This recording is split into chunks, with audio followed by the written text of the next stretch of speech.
Good morning, everyone. How are you all doing? Welcome back to the Love in Dubai Daily Life, where we are always bringing you the big stories that everyone in Dubai is talking about. I've been away for a couple of days. How are you all doing? I missed you guys. Of course, as usual, we're going to dive right into the top stories. This one just went live this morning, and as always, we're talking about tap water, the prices in Dubai, and it kind of gets people going. It gets this conversation because, as you know, when you go to a Dubai restaurant, you have to pay for tap water. So, you have to pay for water, for still or sparkling, depending if you want the local or the foreign version, then that's going to up the prices a bit. But someone basically on Twitter pointed out the various prices that they're paying. And I think the shocking thing about this tweet is the fact that, so he compared, I think from, obviously you don't name and shame the restaurants, but he's saying, let's say, for example, when you go to a nice restaurant, you could be paying 14 dirham for a still water, 24 dirham for a large water. It's a lot. Then you could be paying like 17, 26. It's a lot. And I think then he also highlighted that soft drinks cost 9 dirham. So if you're paying like 7 or 8 for local water and 9 dirham, Alan, if you go out to a restaurant for water, are you paying these prices for tap water? Tell me. Am I what? Are you paying, let's say, 9 dirham for a still local water? Yes, but then I take it home. If I'm paying for it, I take it. You take it home. And then what do you do when you, well, as in if it's like I this, refill it. you refill it. Because it's a waste of plastic too, right? No, I only pay a lot when it's glass. If it's a big Okay. glass, but if it's plastic, I just bring my own water bottle. But they sometimes have problems with that. Restaurants sometimes have problems with that. I find in Dubai that's interesting because in other countries I think they have a problem when you bring in water. But actually I think Dubai sometimes I've kind of gotten away with it. You just have it in your bag and you say nothing. Maybe you buy a coffee, you don't buy your water. If you have a glass bottle without any branding on it, it's allowed.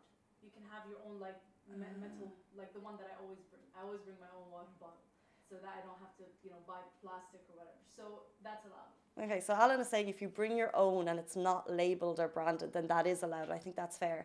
I think it's also worth bringing up that back in 2019, which wasn't that far long ago, in November, they discussed a new rule which would say that we would be allowed free tap water would be mandatory in restaurants and hotels across Dubai, which is really cool. It got a lot of people excited. However, like a little bit later on in that week, there was clarification saying it would be up to the discretion of the hotel or the restaurant or the bar, whatever it is.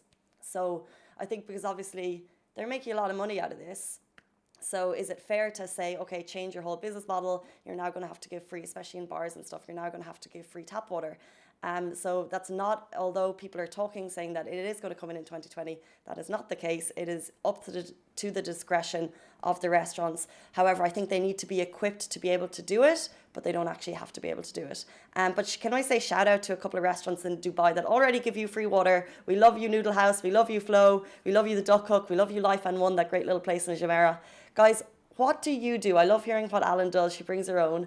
I feel like sometimes I'm not prepared, and not being not prepared is not key because you go in and you get lumped with these crazy prices.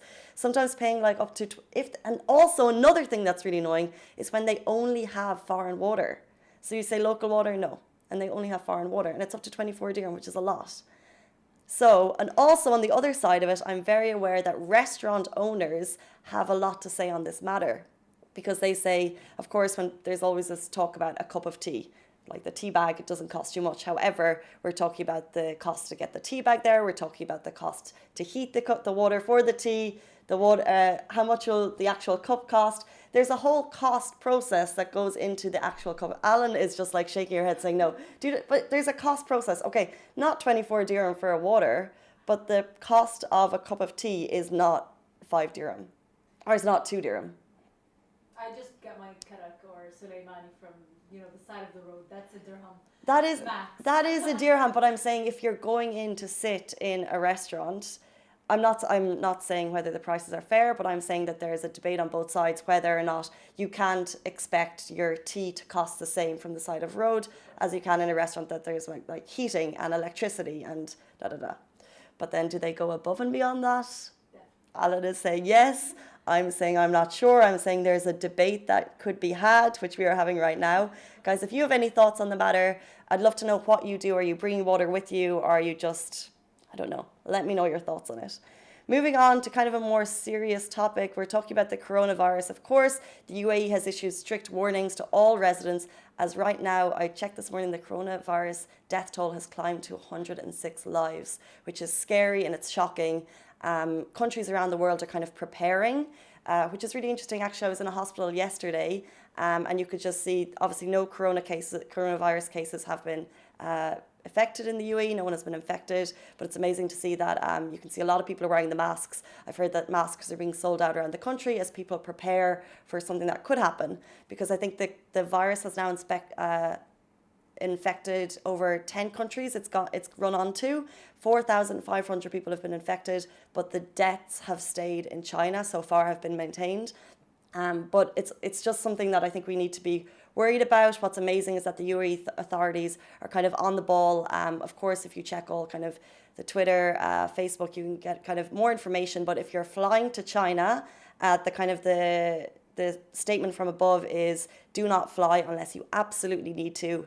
Postpone all your China travel plans except in cases of extreme necessity. So if you're planning to go to China, I would say hold off on that for now. And actually, reports from within China say the country is on lockdown as they're working really, really hard to maintain this virus. Also, we covered this in the live already this week, but if you heard the rumours that the coronavirus had reached the UAE, there was a fake news story going around, and Abu Dhabi Public Health Centre have kind of sent out a statement saying it was fake news. Just kind of stay on top of the actual authority channels, and then that's where you'll get your information. If you are worried, I'll leave you with this. If you are worried, do get on to 800-1717. That's kind of the emergency healthcare service, and they will be able to help you if you have any questions or queries. I'll repeat that. It's 800-1717. Moving on to our final story. Yesterday, on January 26th, the world kind of was in shock that the death of Kobe Bryant had happened. He obviously passed away in a very tragic helicopter accident, 9 people in total. He was on the way to a basketball coaching with his daughter Gianna. And I think the tributes that came in yesterday are kind of a testament to what amazing character he was on and off the basketball arena. And what I thought was really amazing was how he touched lives here in the UAE and beyond. So His Highness Sheikh Hamdan bin Mohammed Al Rashid Al Maktoum, Crown Prince of Dubai, he kind of tweeted, and also we saw a tweet from MBZ, and I think it's amazing to show how one man touched the lives of so many, especially here in the UAE. So Dubai's Crown Prince, he tweeted, you carried an inspirational message to our youth in Dubai and helped them accomplish their dreams. Heroes come and go, but legends are forever. And to say that someone like that helped the youth of the UAE accomplish their dreams, I think that's really, really special and amazing. And this was followed by a tweet from MBZ who said, we are saddened by the death of US basketball legend Kobe Bryant with his daughter in a tragic accident. We lost a man full of enterprise who inspired generations. Sincere condolences to his family on the demise of such a star who thrilled fans with his performance and talent. And that's another thing to note. I think that's what a lot of people have been saying. But in both cases, Alan's saying she's getting goosebumps. I kind of did as well. Yeah. There's just kind of so much that goes into that. And I just think kind of what we've seen over the last day has been an outpouring of kind of tributes across the board, not just sports fans. Yeah. Do you agree? I do. I personally look up to Kobe Bryant. Not only that, I took a lot of inspiration from his daughter because I do Really? follow her. And recently, because I've been going back to university basketball team, I've been watching her a lot and taking notes of how she does certain things. And I've seen him coach her, and it's an incredibly beautiful relationship they have. This is it, yeah. They went out together, and I mean, it's sad.